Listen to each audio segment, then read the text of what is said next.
পরিবেশ সংরক্ষণ ও এ বিষয়ে সচেতনতা বাড়াতে দেশে প্রতি বছর ৫ জুন পালিত হয় বিশ্ব পরিবেশ দিবস। জাতীয় পর্যায়ে দিবসটি উদযাপনের সবচেয়ে বড় আয়োজন ছিল রাজধানীর বঙ্গবন্ধু আন্তর্জাতিক সম্মেলন কেন্দ্রে, যেখানে পরিবেশ দিবস, পরিবেশ মেলা, বৃক্ষরোপণ অভিযান ও বৃক্ষমেলার উদ্বোধন করেন প্রধানমন্ত্রী শেখ হাসিনা। এ সময় পরিবেশ রক্ষা, বন সংরক্ষণ ও সামাজিক বনায়নে ভূমিকা রাখায় ৫১ ব্যক্তি ও প্রতিষ্ঠানকে ক্রেস্ট ও নগদ অর্থ দিয়ে সম্মানিত করেন প্রধানমন্ত্রী। সম্মানিত সুধী, এবারে পরবর্তী উপকারভোগী বক্তব্যে যে কোনো উন্নয়ন পরিকল্পনায় পরিবেশ রক্ষার বিষয়ে গুরুত্ব দেওয়ার নির্দেশ দেন প্রধানমন্ত্রী। বলেন, গাছ কাটতে হলে লাগাতে হবে তার ৩ গুণ। শুধু বনে বনায়ন না, আমাদের যখনই আমরা রাস্তাঘাট তৈরি করি বা কোনো রকম স্থাপনা করি, সেখানে একটা সুনির্দিষ্ট নির্দেশ থাকে যে কত পরিমাণ বৃক্ষ রোপণ করতে হবে। সেই নির্দেশনা আমরা দিয়ে থাকি। যে কোনো পরিকল্পনা আমরা যখন নেই, উন্নয়ন পরিকল্পনা, সেই পরিকল্পনায় অবশ্যই আমাদের পরিবেশ রক্ষার বিষয়টা, এবং যদি কোথাও আমাদের মানে জায়গার জন্য গাছ কাটতে হয়, তো যত গাছ কাটবে তার থেকে ৩ গুণ বেশি গাছ তারা লাগাবে, এই শর্তটা কিন্তু আমরা জুড়ে দিই। সেইভাবেই আমরা আমাদের পরিবেশ রক্ষার বিভিন্ন কাজ করে যাচ্ছি। শেখ হাসিনা জানান, ব্যক্তি পর্যায়ে প্লাস্টিক ব্যবহার বন্ধে ব্যবস্থা নেওয়া হয়েছে।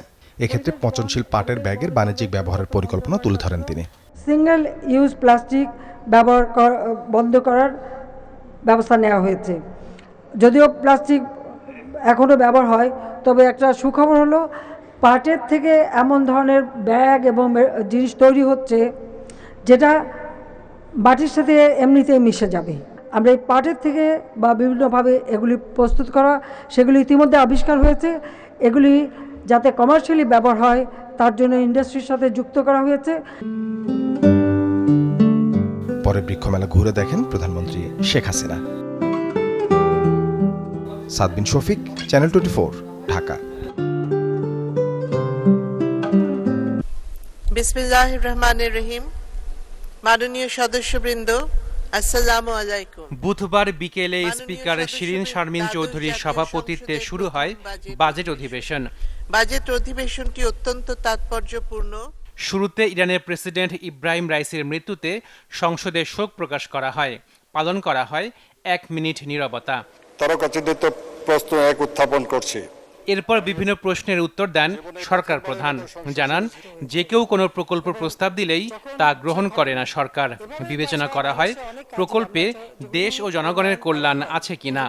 শুধু প্রকল্প নেওয়ার জন্য আমরা নেই না, এমন কোনো বিদেশি অর্থায়নেও যদি প্রকল্প আসে, তো সে প্রকল্পগুলি আমরা আগে বিবেচনা করি যে তার কতটুকু আমার দেশের জন্য কার্যকর, এর থেকে জনগণ কি পাবে, বা ওই প্রকল্প বাস্তবায়ন হলে তার রিটার্ন কি আসবে, সেগুলো আমরা বিবেচনা করেই তখন গ্রহণ করি।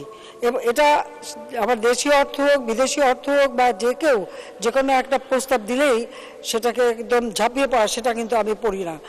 মালয়েশিয়ায় কেন শ্রমিকরা যেতে পারল না সেটি অনুসন্ধান করা হচ্ছে বলেও সংসদকে জানান প্রধানমন্ত্রী শেখ হাসিনা। দায়ীদের বিরুদ্ধে কঠোর ব্যবস্থা নেবার হুঁশিয়ারিও দেন তিনি। স্পেশাল ফ্লাইট দিয়ে অন্যান্য ফ্লাইটের সঙ্গে সংযুক্ত করে কিন্তু সবাইকে পাঠানো হয়েছে, কিন্তু অনেকে বাদ পড়ে গেছে। এই বাদ পড়ার কারণটা কি সেটা অনুসন্ধান করা হচ্ছে, এবং এর জন্য যদি কেউ দায়ী থাকে অবশ্যই তার বিচার করা হবে। প্রতিটি বারই যখনই আলোচনা করে, সরকারি পক্ষ থেকে আলোচনা করে একটা সমাধানে যায়, তখনই কিছু লোক দ্রুত সেখানে ছুটে যায়, যে একটা অস্বাভাবিক পরিস্থিতির সৃষ্টি করে। অনেক সময় যারা যায় তাদের কাজেরও ঠিক থাকে না, চাকরিরও ঠিক থাকে না, বেতনেরও ঠিক থাকে না, তারা সেখানে যে বিপদে পড়ে। বিএনপি জামাত সরকার সারা দেশে কমিউনিটি ক্লিনিক বন্ধ করে দিয়েছিল অভিযোগ করে প্রধানমন্ত্রী জানান, পর্যায়ক্রমে সব বিভাগে মেডিকেল বিশ্ববিদ্যালয় করা হবে। আমরা 30 প্রকার ঔষধ দিচ্ছি কমিউনিটি ক্লিনিকের মাধ্যমে, স্বাস্থ্যসেবা জনগণের দোরগোড়ায় পৌঁছে দিয়েছি। আশিকুন প্রিন্স, চ্যানেল 24, ঢাকা। ওয়েব ক্যামেরার ব্যবস্থা করে দিয়েছি। বিশেষায়িত ডাক্তারের সঙ্গত কারণেই বাজেট নিয়ে এবার খুব বেশি কাটাছেঁড়া করার সুযোগ পাচ্ছে না অর্থমন্ত্রী। কারণ একদিকে টাকার সংকট, অন্যদিকে লাইনচ্যুত হওয়া অর্থনীতিকে পথে আনার চেষ্টা। তবু জীবনের প্রথম বাজেট স্মরণীয় কিংবা আলোচনার কেন্দ্রে রাখতে আনছেন বেশ কিছু পরিবর্তন। বরাবরই তীব্র সমালোচনার জন্ম দেওয়া কালো টাকা সাদা করার সুযোগ এবার আরও বিস্তৃত করছেন নিজের প্রথম বাজেটেই।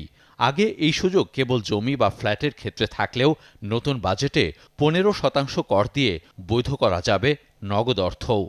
ভয়ের ব্যাপারটাকে স্পষ্ট করতে হবে, কারণ কনস্টিটিউশনে লেখা আছে 2(20)(2) ধারায় রাষ্ট্র এমন অবস্থা নিশ্চিত করবে যেন কেউ অনুপার্জিত অর্থ ভোগ না করিতে পারে। এখন আমি সেইটা তারে রাখতে দিলাম এবং বললাম, সারা বছর ধরেই বললাম, তুমি যদি এটা দাও তাহলে তোমার ট্যাক্সও কম নেব, আরও একটা জুড়ে দিলাম, তোমার কোনো প্রশ্ন করবো না। তার মানে কি, আমি তো প্রশ্রয় দিলাম। তীব্র গরমে একরকম মৌলিক চাহিদার পর্যায়ে চলে যাওয়া এসি এবং রেফ্রিজারেটরের কাঁচামাল আমদানিতে থাকা শুল্ক 5% বাড়িয়ে 15% করার প্রস্তাব করতে যাচ্ছেন তিনি। ফলে 2026 সালের পর এইসব পণ্য কিনতে ব্যয় বাড়বে ভোক্তাদের। এমনকি আরেক দরকারি পণ্য পানির ফিল্টারেও কর বসিয়ে চিন্তা বাড়াচ্ছেন নিরাপদ পানি পান নিয়ে। একই সাথে 10% কর ধার্য করে এলইডি বাতির উৎপাদন ব্যয় বাড়ানোর ইঙ্গিত আসছে বাজেটে। তবে কিডনি রোগীদের ডায়ালাইসিসের ব্যয় কিছুটা কমিয়ে স্বস্তি দেওয়ার কথা ভাবছেন অর্থমন্ত্রী। এই খাতের অন্যতম প্রধান দুই উপকরণ ফিল্টার এবং সার্কিটে থাকা 10% আমদানি শুল্ক নামিয়ে আনতে যাচ্ছেন 1%। দেশে বর্তমানে মোটরসাইকেল শিল্পের বিকাশের ধারা অব্যাহত রাখতে যন্ত্রপাতি বা ইঞ্জিন আমদানির উপর থাকা শুল্ক প্রত্যাহার করতে যাচ্ছেন তিনি। তবে কিছুটা ব্যয় বাড়াচ্ছেন অর্থনৈতিক অঞ্চল ও হাইটেক পার্কের উন্নয়নে ব্যবহৃত পণ্য সামগ্রীতে, যা বাধাগ্রস্ত করতে পারে ব্যবসাবান্ধব পরিবেশ নিশ্চিতে।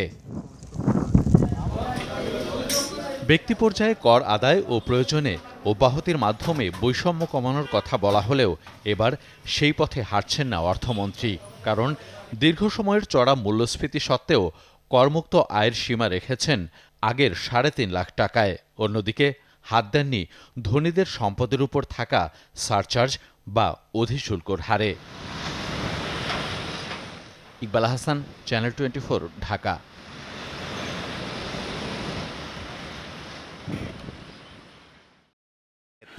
বাড়িতে বাড়ি থেকে টোকায় নিয়ে আসবো, মাটির তলে ঢুকলে সেখান থেকে বের করে নিয়ে আসবো। এক দুর্দণ্ড প্রভাবশালী সরকারি কর্মকর্তা, যার চলা বলা সবকিছুতেই যেন আত্মহামিকা। এগুলো নিয়ে আপনি অনেক কথা বলেছে, so you can stop it right now. Dhaka মহানগর পুলিশ কমিশনার থেকে র্যাবের ডিজি, পরে পুলিশের মহাপরিদর্শক, সবসময় যিনি নিজেকে প্রকাশ করেছেন অনেক ক্ষমতার অধিকারী এমন রূপে। দুর্নীতির বিরুদ্ধে জিহাদ ঘোষণা করবে, দুর্নীতির সঙ্গে কোনো আপোষ নাই। বেনজির আহমেদ অবসরে যাওয়ার কিছুদিনের মধ্যেই বেরিয়ে আসতে শুরু করে তার নানা অপকীর্তি। বিপুল পরিমাণ স্থাবর অস্থাবর সম্পদ চাকরি জীবনের আয় থেকে কিভাবে অর্জন করেছেন তিনি, এ অনুসন্ধানে কিছুটা করেছে গণমাধ্যম, পরে দুর্নীতি দমন কমিশন, যার প্রেক্ষিতে তার স্থাবর অস্থাবর সম্পদ ও ব্যাংক হিসাব ক্রোক ও জব্দের নির্দেশ দেন আদালত। ব্যক্তিগত আর্থিক লেনদেনের হাল হাকিকত জানতে কাজ শুরু করেছে বিএফআইও। এ বিষয়ে জিজ্ঞাসাবাদের জন্য বৃহস্পতিবার দুদক কার্যালয়ে হাজির হওয়ার নোটিশ দেওয়া হয় বেনজির আহমেদকে।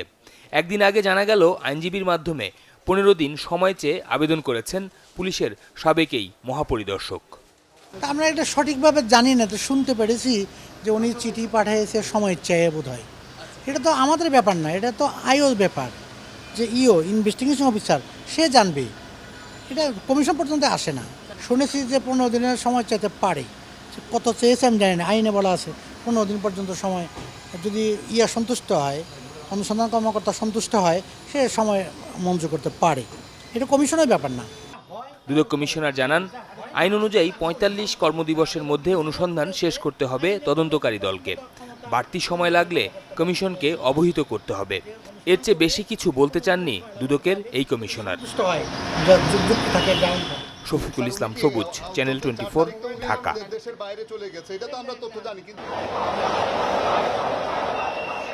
সরকারি হিসেবে প্রায় 17,000 আর শ্রমবাজার সংশ্লিষ্টদের দাবি 5 থেকে 6,000 কর্মী মালয়েশিয়ায় যেতে পারেনি অনুমোদন থাকা সত্ত্বেও। এই সংখ্যা যতই হোক, মালয়েশিয়া সরকার এ ব্যাপারে কিছু করতে অপারগ। প্রবাসী কল্যাণ ও বৈদেশিক কর্মসংস্থান প্রতিমন্ত্রীর সাথে প্রায় ঘণ্টাখানেক বৈঠক করেন মালয়েশিয়ার হাইকমিশনার। এতে কর্মী ভিসা বিষয়ে সৃষ্ট সংকট নিয়ে আলোচনা হয়। বৈঠক থেকে বেরিয়ে সাংবাদিকদের মুখোমুখি হন হাইকমিশনার। বলেন মালয়েশিয়ায় প্রবেশের সময় আর বাড়ানো হবে না। তবে এ বিষয়ে প্রবাসী কল্যাণ প্রতিমন্ত্রীর অনুরোধ তার সরকারকে জানাবেন। এখন পর্যন্ত শ্রমিক নেয়ার নির্ধারিত তারিখ বাড়ানোর কোনো সম্ভাবনা দেখছি না। আমরা আরো 15টি দেশ থেকে শ্রমিক নিচ্ছি। যে নিয়ম করা হয়েছে সেটি সবার জন্যই এক। মালয়েশিয়া সরকারের বেঁধে দেওয়া সময়ের পরও কেন 2 জন ভিসা ইস্যু করা হয়েছে এমন প্রশ্নের জবাবে হাই কমিশনার বলেন এ দাবি সত্য নয়। যেভাবে দেখা হচ্ছে বিষয়টি আসলে সেভাবে ভাবার কোনো অবকাশ নেই। যে সুনির্দিষ্ট তারিখটি ঠিক করেছিল সেই জায়গায় সে অটল আছে। সেই সিদ্ধান্ত থেকে এখনো নড়ার কোনো সম্ভাবনা নেই। প্রবাসী কল্যাণ প্রতিমন্ত্রীও উত্তর দেন প্রশ্নের, জানান যারা বিএমইটির ছাড়পত্র থাকা সত্ত্বেও মালয়েশিয়া যেতে পারেননি তাদের ক্ষতিপূরণ হিসেবে অর্থ ফেরত দেওয়া হবে। আর 5,000 কর্মী মালয়েশিয়া যেতে পারেননি, রিক্রুটিং এজেন্সিদের সংগঠন বাইরের এই হিসেব তারা কোত্থেকে পেল জানা নেই মন্ত্রণালয়ে।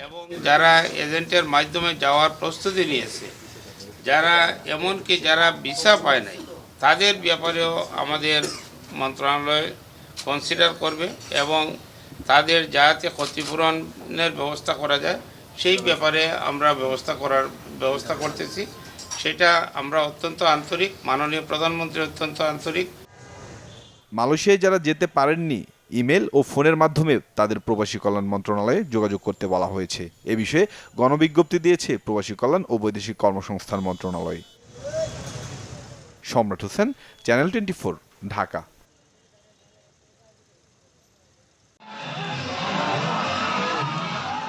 কট্টর হিন্দুত্ববাদ আর তথাকথিত মোদি ম্যাজিককে কাজে লাগিয়ে টানা 1 দশক ভারতে একদলীয় শাসন চর্চা করে আসছে বিজেপি। তবে 18তম লোকসভা নির্বাচনের ফলে এবারে একক সংখ্যাগরিষ্ঠতা হারিয়েছে মোদির দল, যেখানে 2019 সালে বিজেপি একাই পেয়েছিল 303 আসন। টানা তৃতীয়বারের মতো ভারত শাসনের ভার মোদির হাতে থাকলেও সরকার গঠনে হাত মেলাতে হবে জোটের শরিকদের সাথে, যাতে বিজেপির ভরসা চন্দ্রবাবু নাইডুর তেলেগু দেশম ও নীতিশ কুমারের জেডিইউ। কেননা অন্ধ্রপ্রদেশে তেলেগু দেশম জিতেছে 16 আসনে, অন্যদিকে বিহারের জেডিইউ এর ঝুলিতে 12 আসন, টিডিপি ও জেডিইউ এর সম্মিলিত আসন 28। তাই জোট সঙ্গীদের নিয়ে সরকার গঠনে মরিয়া বিজেপি শিবির। চলছে দফায় দফায় ফোন আলাপ ও আলোচনা। বিজেপির এই জোট শরিকদের বাগিয়ে নেওয়ার চেষ্টা চালিয়ে যাচ্ছে কংগ্রেস ও ইন্ডিয়া জোটও। আর এ কাজে দায়িত্ব পড়েছে কংগ্রেস সভাপতি মল্লিকার্জুন খাড়গে, মহারাষ্ট্রের এনসিপি নেতা শরদ পাওয়ার ও তৃণমূল নেত্রী মমতা বন্দ্যোপাধ্যায়ের কাঁধে। গুঞ্জন উঠেছে নীতিশ কুমারকে উপপ্রধানমন্ত্রী হওয়ার প্রস্তাব দিয়েছে ইন্ডিয়া অ্যালায়েন্স। বলা হচ্ছে বিজেপির চেয়ে কংগ্রেসের কাছ থেকে বেশি সুযোগ সুবিধার নিশ্চয়তা পেলে ভোল পাল্টাতে পারেন প্রবীণ এই দুই রাজনীতিবিদ। কেননা ঘন ঘন সঙ্গী বদলের অভ্যাস তাদের বেশ পুরনো। শরিকদের উপর নির্ভর করে বা তাদের ভরসায় রাজ্য বা কেন্দ্রে কোথাও সরকার চালানোয় অভ্যস্ত নয় নরেন্দ্র মোদী। সিদ্ধান্ত গ্রহণেও অগ্রাধিকার পেয়েছে বিজেপির নীতি। নতুন এই সমীকরণের সাথে তাই কতটা খাপ খাওয়াতে পারবেন মোদী তা নিয়েও দেখা দিয়েছে সংশয়। আমার সংকল্প। রাখি জেসমিন, চ্যানেল 24।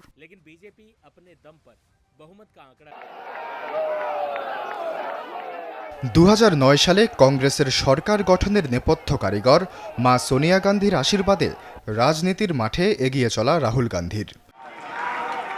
সে বছর 206 আসনে জিতে সরকার গঠন করেন ভারতের সবচেয়ে বেশি সময় শাসন করা দল কংগ্রেস। এর 5 বছর পরেই উল্টো চিত্র। 2014 সালের নির্বাচনে 44 আসনের ভরাডুবি, 19-এ 52 আসন পেয়ে লজ্জাজনক হার। বাপদাদার ঘাঁটি আমেঠিতে রাহুল গান্ধীর পরাজয়ের পর কংগ্রেস ও গান্ধীর ক্যারিয়ার শেষ বলে আওয়াজ ওঠে। অথচ 15 বছর পর সেই রাহুল গান্ধীর হাত ধরেই অবিশ্বাস্য প্রত্যাবর্তন পোড় খাওয়া কংগ্রেসের। 14 নির্বাচনে কংগ্রেসের জনপ্রিয়তায় ভাটার অন্যতম কারণ নরেন্দ্র মোদীর উগ্র হিন্দুত্ববাদ। গোটা দেশেই তখন চলেছে হিন্দুত্ববাদের জোয়ার। ধর্মীয় বিভাজন আর সংখ্যালঘুদের নিয়ে নানা একরোখা নীতিতে শুধু কট্টরপন্থীদেরই নয়, সাধারণ মানুষকেও দলে টেনেছিল গেরুয়া শিবির। আর রাহুল গান্ধীর বিরুদ্ধে নানা টিপ্পনী, তার লাইফস্টাইল নিয়ে ভর্ৎসনা করে বিজেপি নেতারা প্রমাণ করতে চেয়েছিলেন নেতৃত্বের গুণাবলী নেই রাজীব পুত্রের। মোদির হিন্দুত্ববাদের বলয়ে ভোট হারিয়েছিল কংগ্রেস, সেখান থেকেই ধীরে ধীরে আবারও উত্থান। দক্ষিণ ভারতে বেড়েছে গ্রহণযোগ্যতা, জুটেছে তেলেঙ্গানা ও কর্ণাটকে শাসক দল হওয়ার সুবিধাও। আর sugar on the top Rahul গান্ধীর রোড মার্চ। ঝাঁ চকচকে গাড়িতে ফুলেল শুভেচ্ছায় নয়, রাহুল গোটা ভারত চষে বেরিয়েছেন পায়ে হেঁটে। সাধারণ মানুষের ধরাছোঁয়ার নাগালে ছিলেন প্রচারণার পুরোটি সময়। এছাড়াও মোদি হটানোর লক্ষ্যে বিরোধী বেশিরভাগ দলের জোটবদ্ধ হওয়াও কাজ করেছে ম্যাজিকের মতো। সেই সাথে বেকারত্ব সমস্যা আর মূল্যস্ফীতির কারণে মোদির জনপ্রিয়তা কমার সুযোগ কাজে লাগিয়েছে গান্ধী পরিবারের কাণ্ডারি। আশ্বাস চৌধুরী, চ্যানেল 24।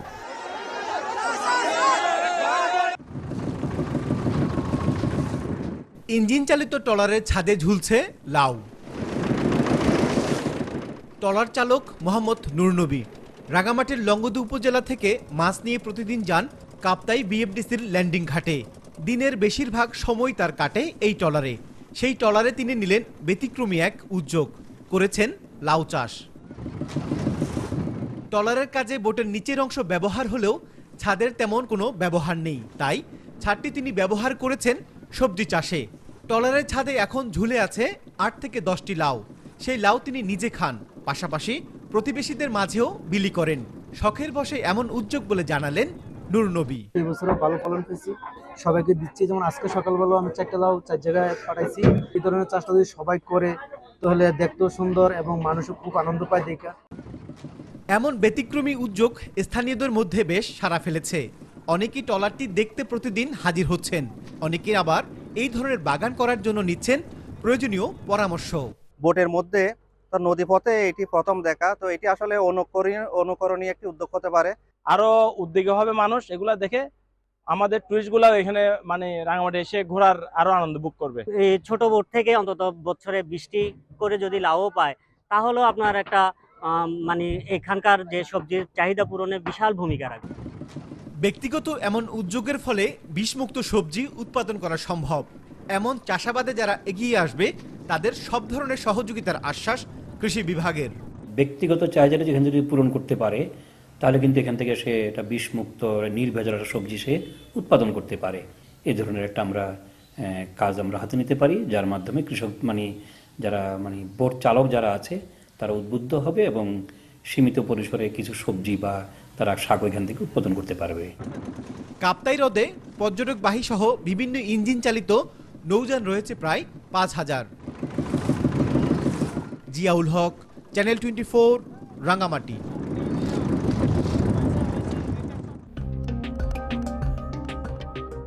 নির্বাচনী ফলের পরদিনই দিল্লি পৌঁছেছেন এনডিএ ও ইন্ডিয়া জোটের নেতারা। উপলক্ষ অতি অবশ্যই আলোচনা, দর কষাকষি।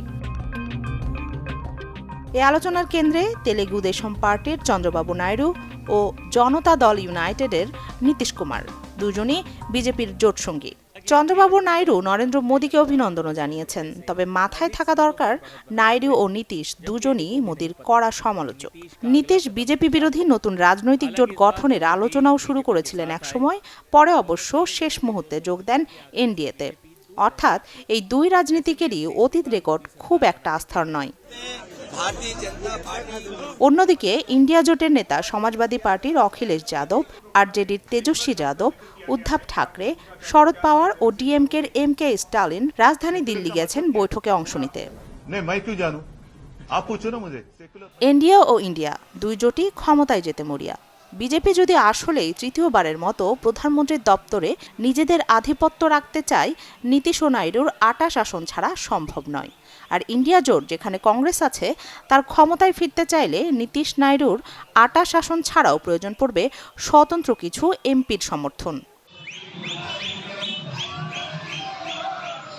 গেল 10 বছরে সরকার গঠন নিয়ে মোদী ও তার দল বিজেপিকে শরিকদের দ্বারস্থ হতে হয়নি, তবে এবার হতে হচ্ছে। অন্যদিকে কংগ্রেস নিজেদের ঐতিহাসিক রাজনৈতিক প্রজ্ঞা ও কৌশলে জোটের মারপ্যাচে বিজেপিকে পিছে ফেলতে পারে কিনা সেদিকে তাকিয়ে থাকবে কংগ্রেস সমর্থকরা। রাখি জেসমিন, চ্যানেল 24।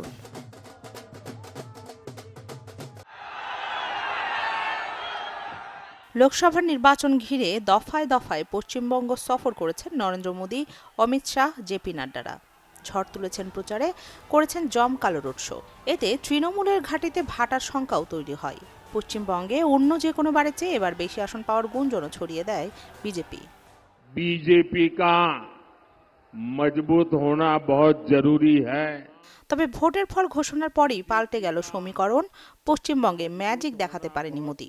রাজ্যে 42 আসনের মধ্যে মোদির ঝুলিতে জুটেছে মাত্র 12টি, অথচ 2019 সালের ভোটে 18টি আসন পেয়েছিল বিজেপি।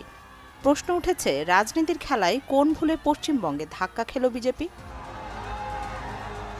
তৃণমূলের ঘাঁটি পশ্চিমবঙ্গে বিজেপি সুবিধা করতে না পারার অন্যতম কারণ হিসেবে রয়েছে মমতার তুমুল জনপ্রিয়তা। মুখ্যমন্ত্রী হওয়ার পর থেকেই পশ্চিমবঙ্গে মমতা জনকল্যাণে চালু করেন নানামুখী প্রকল্প, যার মধ্যে উল্লেখযোগ্য লক্ষ্মীর ভাণ্ডার, কন্যাশ্রী, সবুজ সাথী, স্টুডেন্টস ক্রেডিট কার্ড প্রণয়ন। তাকে কি করে তোমরা খাটো করবে? বিপরীতে ক্ষমতাসীন বিজেপির বিরুদ্ধে ওঠে একের পর এক প্রকল্পে টাকা আটকানোর অভিযোগ। এই সুকে ভোটের মাঠে কাজে লাগায় মমতা। দাবি করেন, রাজনৈতিকভাবে পরাস্ত হয়ে পশ্চিমবঙ্গকে ভাতে মারার চেষ্টা করেছেন মোদি অমিত শাহরা। আর তৃণমূলের বিরুদ্ধে দুর্নীতি, রেশন চুরির মতো অভিযোগ তুলে সুবিধা করতে চেয়েছিল গেরুয়া শিবির। তাতেও চিড়ে ভিজল না, মুখ থুবড়ে পড়ল সব কৌশল। পশ্চিমবঙ্গে বিজেপির এই হালের পেছনে আরেকটি কারণ নেতৃত্বের দ্বন্দ্ব। 2021 সালের বিধানসভা নির্বাচনের পর থেকেই প্রকাশ্যে আসতে থাকে দিলীপ ঘোষ, সুকান্ত মজুমদার ও শুভেন্দু অধিকারীদের অন্তর্দ্বন্দ্ব। তৃণমূল থেকে আসা নেতা নেত্রীকে গুরুত্ব দেয়ায় বাড়ছিল ক্ষোভ। এবার প্রচারণার বিভিন্ন জনসভায় ইসলামোফোবিয়া তৈরির চেষ্টা করেছেন মোদি, চালিয়েছেন মেরুকরণের চেষ্টা। দাবি ছিল, তৃণমূল বা কংগ্রেস জিতলে রাজ্যের হিন্দুরা কোণঠাসা হবে, কিন্তু সে কথা কানে তোলেনি বঙ্গবাসী। হিন্দু মুসলিম নির্বিশেষে বিজেপিকে প্রত্যাখ্যান করেছেন ভোটাররা, যার স্পষ্ট চিত্র ফুটে উঠেছে লোকসভার ফলে। রাখি জেসমিন, চ্যানেল 24।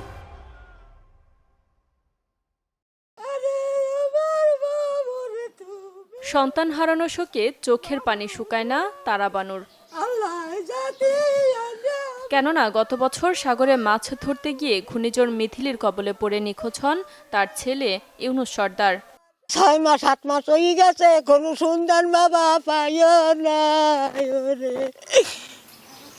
খোঁজ মেলেনি বরগুনা সদর ও পাথরঘাটা উপজেলার আরও 24 জেলের, যাদের সন্ধানে এখনো প্রহর গুনছে পরিবারগুলো। আসে নাই, 6 বছর হয়ে গেছে আমার স্বামী। এই খুব কষ্টে আছে, ঘুরাঘুরালে কাজকর্ম করে খাই। কত জায়গায় ফিরছি এরম মানে টাকা পয়সা নাই যে ওদিকে যাইয়ে বিরছে মু বা তালাশি দিমু। এই যে মানুষগুলো নিখোঁজ, এরা যে মারা গেছে তাও তার থেকে বলা যায় না। আমরা চাই এদের সরকার একটু পদক্ষেপ নিতে, এদের একটু সাহায্য সহযোগিতার জন্য। ট্রলার মালিকরা বলছেন, গভীর সাগরে প্রাকৃতিক দুর্যোগের অবস্থান না জানা, মোবাইল সিগন্যাল না মেলা সহ নানা কারণে বিচ্ছিন্ন হয়ে যায় জেলেরা। আমাদের যদি একটা জলযান থাকতো, উদ্ধারকারী জলযান থাকতো, আমরা এই মানুষগুলো উদ্ধার করতে পারতাম, আমাদের মানুষগুলো প্রাণে বাঁচত। কিন্তু আমরা দাবি তো করি, আসলে দেয় না, কেউ খেয়ালও করে না। নিখোঁজ জেলেদের সন্ধানে প্রয়োজনীয় ব্যবস্থা গ্রহণের আশ্বাস দিচ্ছেন জেলা প্রশাসক। তাদের উদ্ধারের যে তৎপরতা সেটা অব্যাহত আছে। আমরা বিভিন্ন পার্শ্ববর্তী যে জেলাসমূহ সেখানে যাদের সঙ্গে যে অথরিটি আছে, বিশেষ করে আমাদের নৌ পুলিশ এবং নৌবাহিনী এবং কোস্টগার্ড, তাদেরকে আমরা জানিয়ে রেখেছি। তথ্য মিলেছে, গত 6 বছরে সাগরে মাছ ধরতে গিয়ে বিভিন্ন কারণে বরগুনা জেলার 3 শতাধিক জেলে নিখোঁজ হয়েছেন। Desk report, channel 24।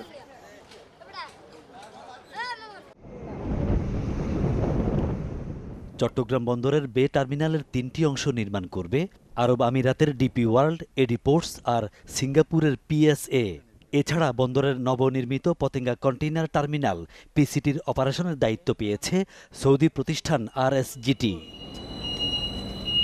কেবল এসব নয়, দক্ষতা আর বিদেশি বিনিয়োগ বাড়াতে বন্দরে আরও গ্লোবাল অপারেটর আনতে চায় সরকার, যার অংশ হিসেবে চালু থাকা সবচেয়ে বড় টার্মিনাল এনসিটির অপারেশনের দায়িত্বও যাচ্ছে আন্তর্জাতিক অপারেটরের হাতে, যা পেতে যাচ্ছে ডিপি ওয়ার্ল্ড।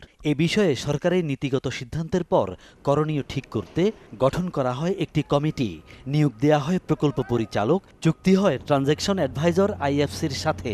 যত বিদেশি বিনিয়োগ আসবে তত আমাদের অর্থনীতি শক্তিশালী হবে। এবং এর পাশাপাশি কিন্তু আপনি শুধু বিদেশি বিনিয়োগ না, বিদেশি বিনিয়োগের সাথে কিন্তু আধুনিক প্রযুক্তিগুলো আসে, টেকনোলজিগুলো আসে, সেটাও কিন্তু একটি ইম্পর্টেন্ট। এবং স্কিল ম্যান পাওয়ার তৈরি করা। আমাদের নিজস্ব লজিস্টিক সিস্টেমটাকে ডেভেলপ করতে গেলে কিন্তু যারা সত্যিকার এই সেক্টরে ভালো তাদের সাথে আমাদের কাজ করতে হবে। বন্দরের সাবেক কর্মকর্তা ও ব্যবহারকারীরা বলছেন, বিদেশি অপারেটর এলেও স্থানীয়দের সাথে যৌথভাবে কাজ করতে পারে, তাতে বাদ যাবে না দেশীয় উদ্যোক্তা। এনসিটি তো আমরা নিজস্ব অপারেটর ছিল এতদিন, হয়তো ফরেন অপারেটর যেটা চিন্তা করা হচ্ছে, ফরেন অপারেটর আসলেন কিন্তু জেবিতে লোকাল অপারেটরও থাকবে। একটা জিনিস এফিসিয়েন্সি কিন্তু ডেভেলপ করে, যেটা আমরা শ্রীলঙ্কা বা অন্যান্য পৃথিবীর অন্যান্য পোর্টে দেখছি, জেবিতে লোকাল প্লাস ফরেন। আমাদের অপারেটররা কিন্তু ভালো করছেন, এটি কিন্তু অস্বীকার করার উপায় নেই। তো অপারেটরগুলো যেখানে ভালো করছেন এবং তাদের একটা বিশাল অভিজ্ঞতা হয়েছে, সেগুলো কিন্তু আসলে বন্দরের এখন বিবেচনা করারও সময় এসে। 2007 সালের মার্চ থেকে প্রথম দিকে দেশীয় প্রতিষ্ঠান সাইফ পাওয়ার এককভাবে টার্মিনালটি চালালেও বর্তমানে তাদের সাথে রয়েছে আরেক প্রতিষ্ঠান MH চৌধুরী, মাঝে ছিল A&J। ফখরুল ইসলাম, চ্যানেল 24, চট্টগ্রাম।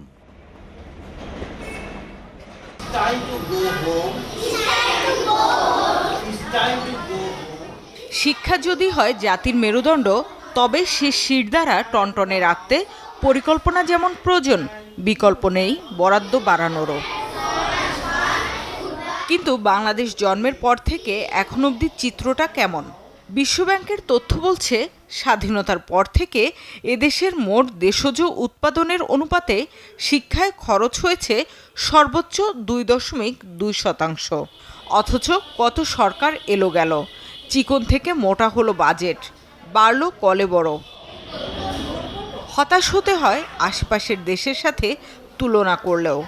এখানেও বাংলাদেশের পেছনে শুধু ঋণের চাপে জর্জরিত শ্রীলঙ্কা আর রাজনৈতিকভাবে অস্থির পাকিস্তান। অথচ জাতিসংঘ বলছে, জিডিপির অন্তত 6% বরাদ্দ থাকা উচিত শিক্ষা খাতে। আমাদের যে ডেভেলপমেন্ট ফিলোসফি, ডেভেলপমেন্ট স্ট্র্যাটেজি, সেখানে শিক্ষার যে গুরুত্বটা, এইটা এখনো বোধহয় আমরা খুব ভালোভাবে অনুধাবন করতে পারছি না, বিশেষ করে আগামী দিনের বাংলাদেশের জন্য। শিক্ষাবিদরা মনে করেন, নতুন শিক্ষাক্রমের মাধ্যমে এ খাতকে ঢেলে সাজানোর যে পরিকল্পনা, বরাদ্দ না বাড়ালে তা বাধাগ্রস্ত হবে। গুণগত শিক্ষার উন্নয়নের কথা আমরা বলছি, আমরা পরিকল্পনা হাতে নিয়েছি, আমরা অনেক কার্যক্রম করছি, কিন্তু আমরা একই সাথে বাজেটে আমাদের যে জিডিপির প্রত্যাশা অনুযায়ী বরাদ্দ থাকবার কথা সেটা আমরা রাখছি না। এটি আসলে আমি মনে করি যে সেলফ কন্ট্রাডিক্টরি হয়ে যায়। 70 বছরেরও বেশি সময় ধরে অধ্যাপনা ও গবেষণায় জড়িত এই প্রবীণ অধ্যাপক বলেন, মান বাড়াতে হলে কোনো বিকল্প নেই শিক্ষায় বাজেট বাড়ানোর। যারা রাষ্ট্রের নীতি নির্ধারণ করেন তাদের ছেলেমেয়েরা কিন্তু ইংরেজি মাধ্যমে পড়ে এবং তাদের চোখ থাকে বিদেশে যাওয়ার দিকে, কাজেই তাদের কিন্তু আগ্রহটা আমাদের মূলধারা সম্পর্কে কম। বলেন, শুধু মুখেই নয়, তাগিদ থাকতে হবে নীতি নির্ধারকদের। বিশেষ করে রাষ্ট্রে গবেষণাকে মূল্যবান মনে করা হয় না। শামিমা সুলতানা, চ্যানেল 24, ঢাকা।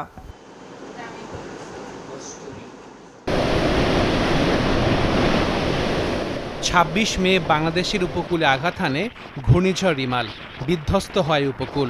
ঘূর্ণিঝড় শেষ হতে না হতেই দেশের উত্তর পূর্বাঞ্চলের জেলায় দেখা দিয়েছে বন্যা। একই সময় দেশজুড়ে অনুভূত হচ্ছে তীব্র গরম, আবার শীতের সময়ও বেড়েছিল শীতের তীব্রতা। ক্ষণে ক্ষণে রং পাল্টানো আবহাওয়া সব মিলিয়ে টালমাটাল করে ফেলেছে জনজীবন। ঘর দরজা সব নদীতে ভাঙ্গিয়া ছিটে গেছে এবং আমরা এই সাথে বহু জমি জমা আমাকে ছিল, সব নদীতে গেছে। ঝড়ের সময় তো কান্দাকাটি করছি, পানি দু হাত উঠছে, কোথায় যাব কি করবো, আমাকে তো সব কিছু বন্যায় লই গেছে। তিনটা জলোচ্ছ্বাস হয়েছে, তিনটা জ্বর হয়েছে এবং যেসব জায়গায় কখনোই পানি আসতো না সেসব জায়গায় পানিতে নিমজ্জিত হয়েছে। পানির স্তর নেমে গিয়ে হুমকির মুখে ফেলেছে কৃষি ও কৃষি পণ্যের উৎপাদন। আর উপকূলে লবণাক্ততার প্রভাবে হুমকিতে জনস্বাস্থ্য। প্রকৃতির এমন বিরূপ আচরণের কারণ জলবায়ু পরিবর্তনের প্রভাব। গবেষকরা বলছেন, উন্নত দেশগুলোর কার্বন নিঃসরণের ভুক্তভোগী বাংলাদেশ। বাংলাদেশের সুযোগ আছে যে মডেল ফলো করার কারণে সারা পৃথিবী উত্তপ্ত হয়ে ধ্বংসের দিকে আছে, সেই মডেল অ্যাভয়েড করে আমরা নিজস্ব প্রকৃতি নির্ভর অর্থনীতি বা সবুজ অর্থনীতি যেটাকে বলি আমরা, সেটা সাজানোর জন্য কার্বন লাগবে। আমার কার্বন সারা পৃথিবী টিকবে না, কিন্তু কার্বন অতখানি করবো যেটা আমার প্রকৃতির ক্ষতি না করে। আমাদের এখন হোলিস্টিক্যালি কমিউনিটি রেজিলিয়েন্স পরিকল্পনা করতে হবে যে কীভাবে আমরা এই দুর্যোগের সামনে সহনীয়তা জায়গাগুলোতে প্রত্যেকটা কমিউনিটি নিজস্ব প্ল্যানিং করতে হবে, কারণ ইন্ডিজিনিয়াস নলেজ এবং লোকাল ন্যাচারাল রিসোর্সটাকে কাজে লাগাইতে হবে। বাংলাদেশ বর্তমানে কার্বন নিঃসরণ করছে 0.47%। গবেষকরা বলছেন আগামী কয়েক বছরের মধ্যেই তা বেড়ে হবে 1%, যার লাগাম টানতে হবে এখনই। এখন যেটা মাত্র 0.5-এর কাছাকাছি আছে সেটা খুব দ্রুত বোধহয় 1% পৌঁছে যাবে আমরা যেভাবে ব্যাপকভাবে কার্বন নিঃসরণ করছি।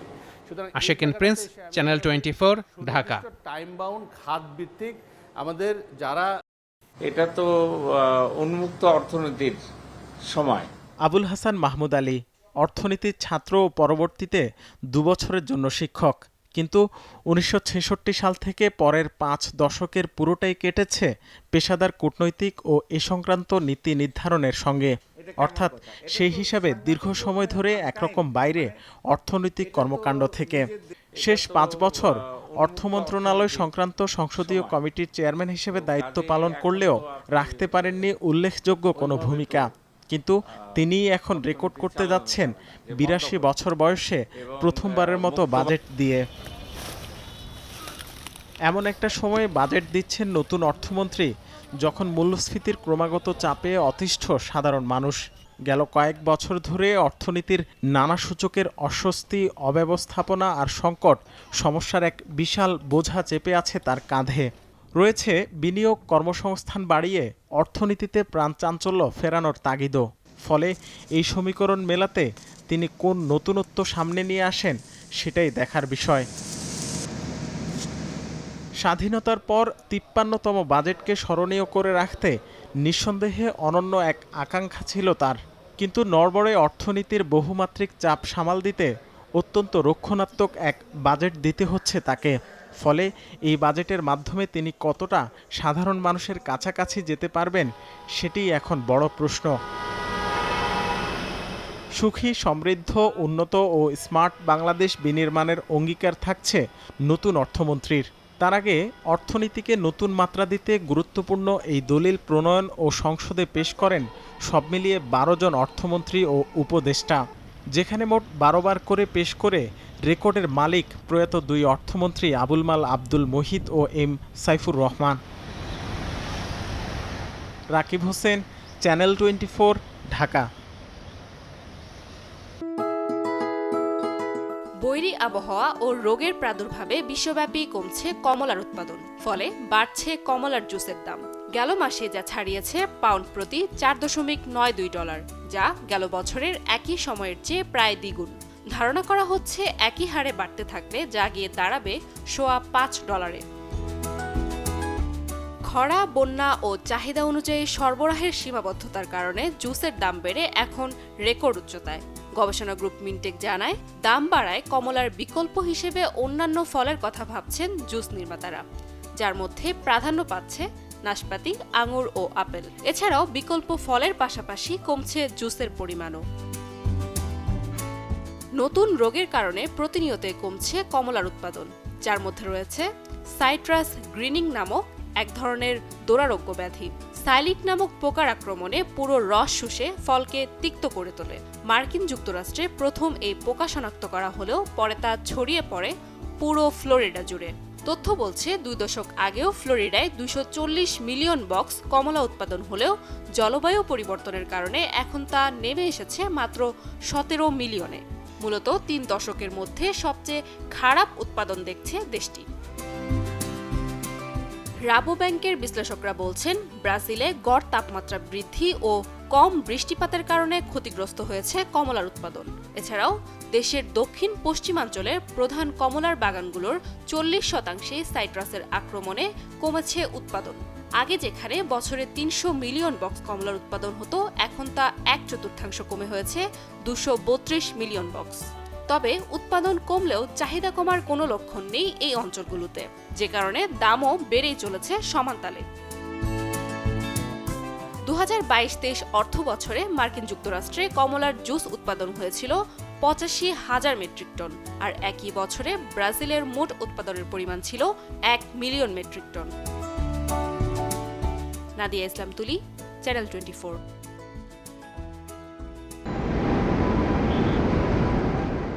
চড়া মূল্যস্ফীতি, ডলার সংকট বা রেমিটেন্স প্রবাহ নিয়ে গেল কয়েক বছর ধরেই মন্দাভাব দেশের অর্থনীতিতে। আর আসছে বাজেটের আগে আরেকবার ধাক্কা রপ্তানি খাতে।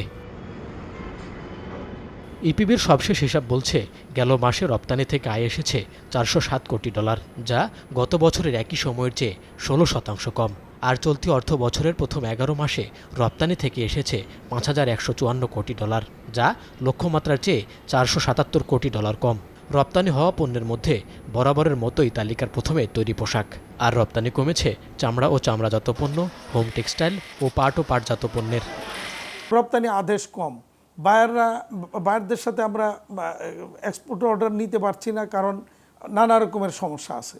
তো এরকম একটা পরিস্থিতিতে যেখানে আমার ফ্যাক্টরি আমরা দেখতেছি প্র্যাকটিক্যালি আমার ফ্যাক্টরি চলছে না, ফ্যাক্টরি আমি রান করতে পারছি না ঠিকমতো, সেখানে ইপিবি বা এনবিআর কোত্থেকে হিসাবটা দেয় আমাদের কাছে বোধগম্য নয়। আগামী অর্থবছরের জন্য যেন খুব উচ্চাশা ভিত্তিক কোনো টার্গেট না সেট করা হয়, বিশেষ করে রপ্তানির জন্য। সেই জায়গাটিতে আমাদের অপ্রাতিষ্ঠানিক যে বাজারগুলো রয়েছে, নতুন করে আমাদের মধ্যপ্রাচ্যের বাজারগুলো তৈরি হচ্ছে, এশিয়ার কিছু কিছু বাজার তৈরি হচ্ছে, এইগুলোতে আমাদের পাশাপাশি আমাদের গুরুত্ব বাড়ানো দরকার, নজর থাকা দরকার, যাতে করে আমরা এই বাজারগুলোতেও আগামীতে আস্তে আস্তে আমাদের রপ্তানি বৃদ্ধি করতে পারি।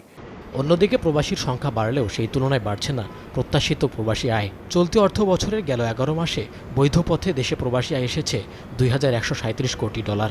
রেমিটেন্সের ক্ষেত্রে চেষ্টাটি হবে যাতে ইনফর্মাল মার্কেট রেটের সাথে ফর্মাল মার্কেট রেট এটাকে যতটা কমিয়ে আনা যায়। এটাকে এক পারে করা যাবে না, তার কারণ হলো বৈশ্বিক পর্যায়ে ডলারের উচ্চ চাহিদা। ফলে আমরা যে হুন্ডির সাথে যুক্ত আমাদের দেশের ইনফর্মাল ট্রেডাররা, এরা আসলে শুধুমাত্র এই মার্কেটের জন্য ডলারগুলো কালেক্ট করেন না, এরা বৈশ্বিক ডলার মার্কেটের ইনফর্মাল মার্কেটের জন্য এগুলো কালেক্ট হয়, কেননা বিশ্বব্যাপী অধিকাংশ কারেন্সির এগেনস্টেই ডলার এখন শক্তিশালী।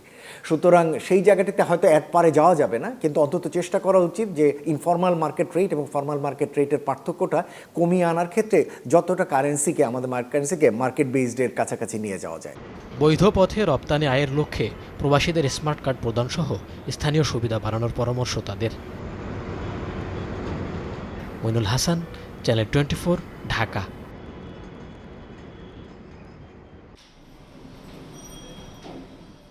স্মার্ট বাংলাদেশ বিনির্মাণে বেশ কবছর ধরেই প্রযুক্তি খাতে নিয়মিত কর অবকাশ সুবিধা দিয়ে আসছে সরকার। তবে বিপত্তি বাধে রিজার্ভ সংকটে আইএমএফের ঋণের শর্ত পূরণে। এতে আসছে অর্থবছর থেকে বিভিন্ন খাতে সুবিধা সরিয়ে নেয়ার চাপ বাড়ছে এনবিআরের ওপর, যার অংশ হিসাবে তথ্য প্রযুক্তি, কৃষি প্রক্রিয়াজাত পণ্য, দেশে সংযোজিত অটোমোবাইল সহ একগুচ্ছ পণ্যের ওপর থেকে উঠে যেতে পারে কর অবকাশ সুবিধা। বাড়তে পারে কম্পিউটারের উপর থাকা 15% কর হারও। বিদ্যমান বহুমুখী চাপের মাঝেই যা আরেক দফা সংকট বাড়াবে বলে মনে করছেন প্রযুক্তি খাতের উদ্যোক্তারা। যদি এটা বাড়ানো হয়, আমি মনে করি যে সেটা আমাদের স্মার্ট বাংলাদেশের জন্য একটা বিশাল হুমকি হবে, এবং সেই হুমকির জন্য আমাদের যারা আইসিটি সেক্টরে ইনভেস্টমেন্ট করে যাচ্ছি, আমি করব না, তখন আমি অন্য ব্যবসা খুঁজবো, অন্য ব্যবসায় যাব, তাহলে আলটিমেটলি কিন্তু পুরো ইন্ডাস্ট্রিটা কিন্তু ক্ষতিগ্রস্ত হবে। অবশ্যই চাই না সারা জীবন মকুফ হোক, 5 বছর পরে একটা গ্রহণযোগ্য একটা কর থাকুক, তারপর এটা আস্তে আস্তে বাড়ুক, আমরা তখন কন্ট্রিবিউশনটা অনেক বেশি করব। এই কম্পিউটার খাতকে আইটিএস এনাবেল সার্ভিসের ক্ষেত্রে যদি এখানে কোনো প্রকার নতুন করে ট্যাক্স বা ভ্যাট যে কোনো প্রক্রিয়াতে কোনো কিছুই যদি ইম্পোজ করে, এটাতে কোনো প্রকার বেনিফিট আসবে না, রাষ্ট্রের কোনো বেনিফিট আসবে না, এর একদম 100%। বরঞ্চ এই খাতকে সবচেয়ে দুর্বল খাত তৈরি করা হবে। গেল এক দশকে দেশের উদীয়মান শিল্প খাতগুলোর একটি দেশে সংযোজিত ইলেকট্রনিক্স পণ্য, যে খাতে কর বাড়লে অবধারিতভাবেই বাড়বে পণ্যমূল্য, যাতে শুধু ক্রেতারাই নন, বিপাকে পড়বেন 3 দশক ধরে রাজধানীতে ব্যবসা করা মির্জা রাসেলের মতো ক্ষুদ্র উদ্যোক্তারাও। ট্যাক্স বাড়লে সেলটা তুলনামূলকভাবে কম হয়, মানুষ সে যে চাহিদাটা, সেই চাহিদা অনুযায়ী প্রোডাক্টটা নিতে পারতেছে না, হয়তো কিনতে আসছে একটু বড় প্রোডাক্ট, এসে দেখতেছে দামটা বেশি। দেশে এখন কর অবকাশ সুবিধা পাচ্ছে সফটওয়্যার ও website development, IT process outsourcing সহ প্রযুক্তির একাধিক খাত।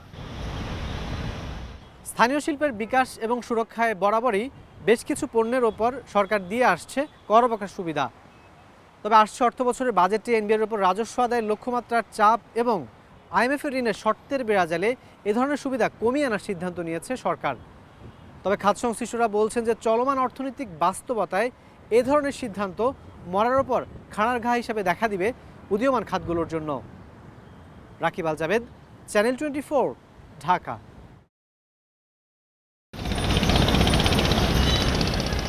দেখতে ৮-১০টি বাড়ির মতো হলেও এই ভবনের ছাদেই গড়ে তোলা হয়েছে গরুর খামার। পরম মমতায় সেগুলোকে লালন পালন করছেন শাহ মোহাম্মদ নুরুল হক বাবু। পেশায় ব্যবসায়ী হলেও আপাতমস্ত তিনি একজন খামারি। জানান, গেল কোরবানির উদ্দেশ্যে একটি গরু কিনলেও সেটি বয়স কম হওয়ায় রেখে দেন বাড়িতেই। এরপর নিয়ে আসেন আরও একটি গরু, আর এইভাবেই এক এক করে 4টি গরু হয়েছে ছাদে গড়ে তোলা খামারে।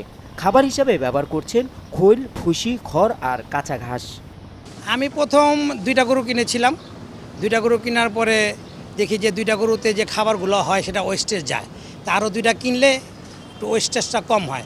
পরবর্তীতে আরও 2টাই কিনেছি। 4টা গরুর মধ্যে সীমাবদ্ধ আছে। ভবিষ্যতে 4টা না 5টা গরু পালবো। রাজধানীর চকবাজারের সোয়ারিঘাট এলাকার 8তলা ভবনে 150 বর্গফুটের এই ছাদ খামার দেখতে প্রতিদিনই ভিড় করেন নানান বয়সী দর্শনার্থীরা। ব্যতিক্রমী এই খামার দেখে খুশি তারা। নিচে 4তলায় থাকি, বিকাল হলে আমি উপরে ছাদে গরু দেখতে আসি। এখানে একটা ছোট খামার আছে, এটা দেখতে আমার অনেক ভালো লাগে। আমি তো ঢাকায় কোথাও গরু দেখতে পাই না, ছাদের উপর গরু দেখে আমার খুব ভালো লাগছে। বাবু ভাই যে খামার দিছে, এই খামার আমরা কোনো সময় এরকম ঢাকা কোনো বিল্ডিংয়ে এরকম দেখিনি। 8তলার উপরে কোনো দুর্গন্ধ নাই, কোনো আবর্জনা নাই, এভাবে কিচ্ছু নাই। এত সুন্দর পরিবেশ। আমার মনে হয় যে গ্রামগঞ্জে যে মানুষ গরু ফালে, খামার ফালে, কিন্তু এত পরিষ্কার হয় না। বিশেষজ্ঞরা বলছেন উদ্যোগটি ভালো, তবে খেয়াল রাখতে হবে পরিবেশ ও মানব স্বাস্থ্যের বিষয়টিও। পারিপার্শ্বিকতা বিঘ্নিত হবে কিনা, জনস্বাস্থ্যের প্রতি কোনো রকম হুমকি হবে কিনা, ওয়েস্ট ম্যানেজমেন্ট বা বর্জ্য ব্যবস্থাপনা সেটা যথাযথভাবে করা সম্ভব কিনা, ড্রেনেজটা ঠিকমতো রাখা সম্ভব কিনা, সর্বোপরি অ্যানিম্যাল ওয়েলফেয়ার এবং হিউম্যান ওয়েলফেয়ারে কোনো ধরনের কোনো হ্যাম্পার হবে না, কোনো ধরনের কোনো সমস্যা হবে না। এই ধরনের ব্যবস্থা যদি রেখে করা সম্ভব তাহলে করা যেতে পারে। প্রথমে 2 লাখ টাকা দিয়ে শুরু করা এই খামারে এখন আছে 8 লাখ টাকার গরু। রহমান ফয়েজ, চ্যানেল 24, ঢাকা।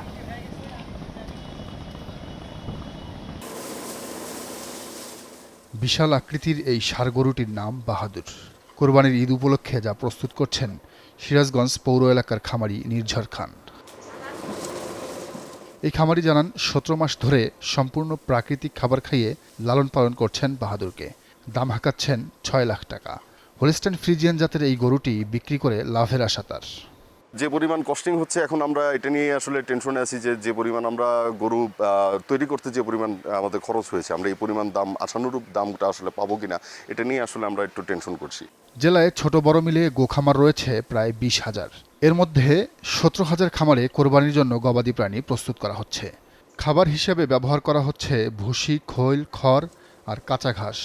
বাহাদুর নামে এই গরুটা সবচেয়ে বেশি বড়। এটাকে আদর যত্ন করে বেশি, ডুব গোসল করে বেশি, এটা দেখার জন্য মানুষ আসেও বেশি। গম, বসি, খেসারি, অ্যাঙ্কার, ছোলা, এগুলো আমরা দানাদার খাদ্য এগুলোই। আর আপনার ঘাসটা খাওয়াচ্ছি। গরুকে প্রতিদিন দেখা যায় যে 2 বার গোসল করাই এবং তাদেরকে খেয়ার, ভুসি, আপনার ঘাস, সাইলেন্স সহ খোল খাওয়াই। আশা করি এবছর অন্যান্য বছরের তুলনায় আমরা আশা করি ঢাকার যে হাটগুলো আছে আমরা সেখান থেকে ভালো মুনাফা আয় করতে পারব। খামারিদের প্রচেষ্টা আর সরকারের সহযোগিতার কারণে জেলায় দিন দিন বাড়ছে গরু লালন পালনকারীর সংখ্যা। তাই এবার চাহিদার চেয়েও বেশি প্রাণী প্রস্তুত হয়েছে বলে জানান জেলা প্রাণী সম্পদ অধিদপ্তরের কর্মকর্তা। খামারি থেকে বেচাকেনা শুরু হয়ে গেছে এবং আমরা সার্বক্ষণিক এইসব খামারগুলোতে আমার তদারকির ব্যবস্থা রেখেছি। আমাদের প্রত্যেকটি উপজেলায় আমাদের মোবাইল ভেটেনারি আমাদের টিম আছে, যে টিমের মাধ্যমে সার্বক্ষণিক তাদের সহযোগিতা, তাদের পরামর্শ, তারা যদি কোনো সমস্যায় পড়ে যেন আমরা তাৎক্ষণিক তাদেরকে আমরা সমাধান দিতে পারি, সেই ব্যবস্থা আমরা রেখেছি। এবছর জেলায় কোরবানির জন্য চাহিদা রয়েছে 2,17,850টি প্রাণীর। Desk report, channel 24।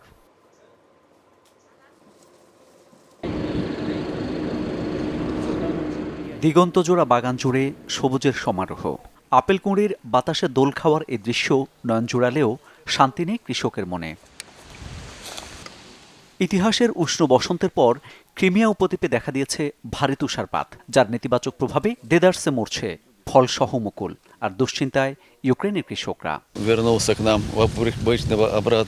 সাধারণত ফুল ফোটার সময় আসে বিপরীত তুষারপাত। এবছরে আঘাত হেনেছে যখন বাগান ভরা ছিল ফলে। তীব্র হিমবাহে ফল সহ ক্ষতিগ্রস্ত হয়েছে পুরো বাগান।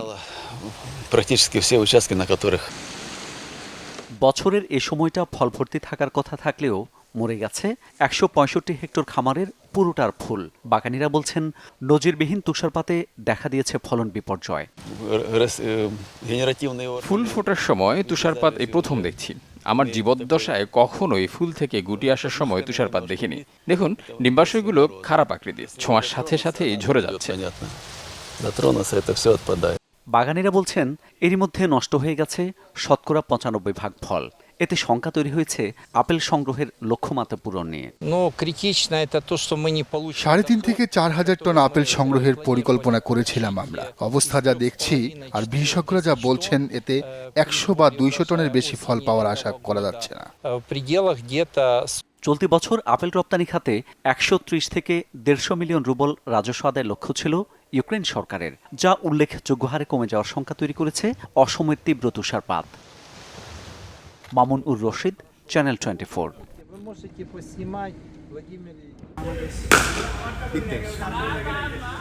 একপাশে সাকিবের সাথে আলোচনায় ব্যস্ত লিটন দাস দীর্ঘক্ষণ ধরে, আরেক প্রান্তে অধিনায়ক নাজমুল শান্ত আর কোচ চন্ডিকা হাথুরু সিংহের আলাপচারিতা। সিরিয়াস বাংলাদেশ দল, দুদিন বিরতির পর মাঠে ফিরেছে ক্রিকেটাররা। মাঠে নয়, আসলে ইনডোরে। বেসরকারি মাস্ট্যাং ক্রিকেট একাডেমির ইনডোর ফ্যাসিলিটিস বিশ্বমানের না হলেও যুক্তরাষ্ট্রের সেরা। বৃষ্টিতে মূল মাঠের নেট কর্দমাক্ত, তাই বাধ্য হয়ে গৃহবন্দী দল। তাও তো অনুশীলন হলো। কেন অনুশীলনে অনীহা দলের, তার ব্যাখ্যা দিলেন সহ অধিনায়ক। শুধু আমরা না, সব টিমই কিন্তু আপনারা যদি খেয়াল করে দেখতে পারেন যে ওয়েদারের কারণে বেশি ট্রেনিং করার সুযোগ পায় নাই। বৃষ্টির কারণে মাঠ ভিজা ছিল বা ফ্যাসিলিটিসটা একটু তুলনামূলক কম, যেহেতু ইউএসএ তে নতুন ক্রিকেট হচ্ছে। নেটে ঢুকেই ব্যাটে বলে ব্যস্ততা ক্রিকেটারদের। প্রায় 3 ঘন্টার ম্যারাথন সেশন। এর মধ্যে সাকিব আল হাসানকে দেখা গেছে আলাদাভাবে। প্রথমে বোলিং মেশিনে, তারপর বোলারদের মোকাবেলা করেছেন। মাহমুদুল্লাহ ব্যস্ত ছিলেন বিগ হিটে, যেটা মাঠেও তার নিয়মিত দায়িত্ব। সমালোচনায় ডুবছেন সৌম্য সরকার, কিন্তু নিজেকে জাগিয়ে তোলার চেষ্টায় সুইপ শটে খুঁজছেন আত্মবিশ্বাস। লিটন দাসের আত্মবিশ্বাসও তলানিতে। ব্যাটিংয়ের পর উইকেট কিপিং প্র্যাকটিসটাও করেছেন ইনডোরের নেটেই। আত্মবিশ্বাস জাগাতে সাফল্যেই ভরসা দলের। মাঠে এক্সিকিউশনটাই মেন ফ্যাক্ট আমি মনে করি। ধরেন আপনি আমাকে একটা প্ল্যান দিলেন, আমি যদি এক্সিকিউট করতে না পারি, তখনই ওই জিনিসটা আনসাকসেসফুল হয়ে গেল। তো ক্যাপ্টেন, ভাইস ক্যাপ্টেন, কোচ যেই থাকুক না কেন, দিন শেষে আমরা যেই মিডলে থাকবো বোলিং বা ব্যাটিং এর সময়, যেই প্ল্যানই দেওয়া হোক সেই প্ল্যানটা এক্সিকিউট করতে পারলে তখন সাকসেসফুল হবে, তখন আলটিমেটলি সবারই ডিসিশন ভালো হবে। শরীফুলের সাথে প্রথম ম্যাচে বোলিং পার্টনারশিপটা হচ্ছে না তাসকিনের। বড় ধাক্কা সামলে নেওয়ার সামর্থ্য আছে বলে অন্তত মুখে বলছেন ঢাকা এক্সপ্রেস। শরীফুল যদি না খেলতে পারে, এটা আমাদের বোলিং অ্যাটাকের জন্য একটু বিগ লস, কিন্তু তাও বাকিরাও সবাই ওয়েল প্রিপেয়ার্ড। যদি আমিও নাও খেলতে পারি, তাও বাকি যারা আছে তারাও প্রিপেয়ার্ড। তো আশা করছি যে যারাই খেলবে সেরাটা দিতে পারলে ইনশাল্লাহ এনাফ। নিউ ইয়র্কের উইকেট চেনা হলেও বাংলাদেশের কাছে অচেনা ডালাসের উইকেট। রহস্য ভেদের চেষ্টা তাসকিনের। এক্সপেকটেশন সবসময় থাকে জিতার। তো যেহেতু আমরা ইউএসএ সিরিজ এবং প্র্যাকটিস ম্যাচ খেললাম, মোটামুটি একটা আইডিয়া গ্যাদার করতে পারছি যে এরকম কন্ডিশন বা সিচুয়েশনে কেমন করে খেলতে হবে। আশা করছি এগুলো আপকামিং ম্যাচগুলোতে অনেক হেল্প করবে। প্রথম ম্যাচে শ্রীলঙ্কার হার বাংলাদেশকে আশাবাদী করছে সুপার 8-এ খেলার স্বপ্ন দেখতে। শহর থেকে আর গ্র্যান্ড প্রেইরি ক্রিকেট স্টেডিয়াম থেকে বেশ খানিকটা দূরের মাস্ট্যাং ক্রিকেট একাডেমিতে ইনডোর স্টেডিয়ামে অনুশীলন করতে হয়েছে বাংলাদেশ দলকে। এবং আগামী 2 দিন অর্থাৎ ম্যাচের আগে যে সময়টা বাকি আছে, সে সময়টাও মূল মাঠের দেখা মিলবে কিনা সেটাও কিন্তু শঙ্কার বিষয়। রেজওয়ানুজ্জামান, চ্যানেল 24, ডালাস, যুক্তরাষ্ট্র।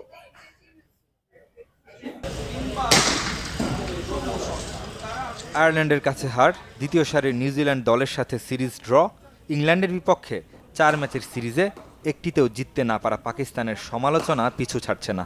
মাঠের মতো মাঠের বাইরের কর্মকাণ্ডে সাবেকদের তোপের মুখে মেন ইন গ্রিন।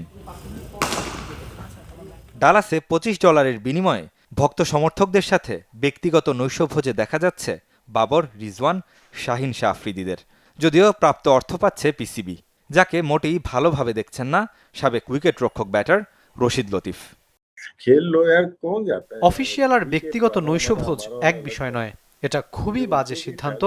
মানুষ ভাববে টাকার বিনিময়ে ক্রিকেটাররা এমনটা করছে। পাকিস্তান ক্রিকেটারদের ব্যক্তিগত নৈশভোজে যাওয়াটা আজকাল নিয়মিত হয়ে গেছে, যা কখনোই কাম্য নয়। এদিকে পাকিস্তান ভারত মহারণকে সামনে রেখে রোমাঞ্চিত নিউ ইয়র্কের নাসাউ কাউন্টির নির্বাহী ব্রুস ব্ল্যাকম্যান। সে ম্যাচের জন্য নিরাপত্তা নিয়েও সন্তুষ্ট এই কর্তা। সুপার বোউলের ফাইনালে যেমনটা হয়, আমার মনে হচ্ছে এই দুই দলের ম্যাচ দেখার জন্য মানুষ ততটাই মুখিয়ে। নিরাপত্তা নিয়ে আমি শতভাগ আত্মবিশ্বাসী। দারুণ একটা আবহের অপেক্ষায় আছি। এই ম্যাচ সহ বিশ্বকাপের অন্য ম্যাচগুলোর জন্য আরেক দফা টিকিট ছেড়েছে আইসিসি। তবে মাঠে বসে ভারত পাকিস্তান ম্যাচের সাক্ষী হতে গুনতে হবে কমপক্ষে $790, টাকায় যার পরিমাণ 90,000-এর বেশি। রেজওয়ান শুয়েব, চ্যানেল 24।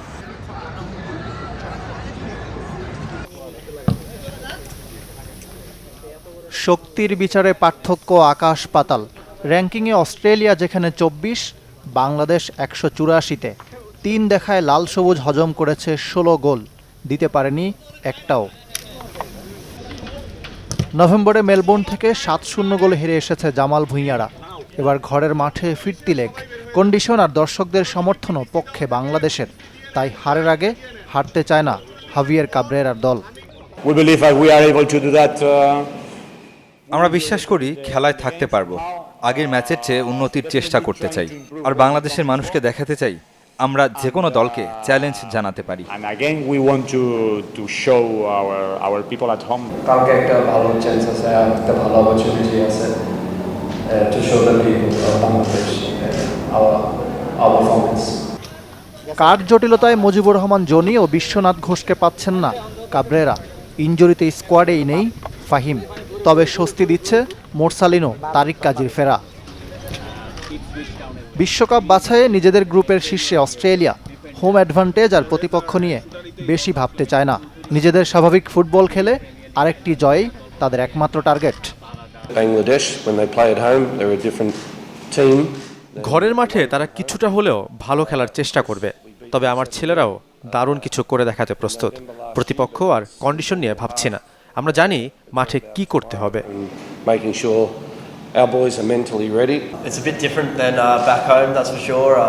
হোম ম্যাচের চেয়ে এখানে একটু কঠিন হবে, তবে একদিক থেকে যদি চিন্তা করেন বিশ্বের সব ফুটবল মাঠই এক, আমরা শুধু খেলায় মনোযোগ দিতে চাই। ম্যাচ খেলে রাতেই ঢাকা ছাড়বে অস্ট্রেলিয়া। ইকরাম হোসাইন, চ্যানেল 24, ঢাকা। যিনি 2018 সালে শিরোনাম কেড়েছিলেন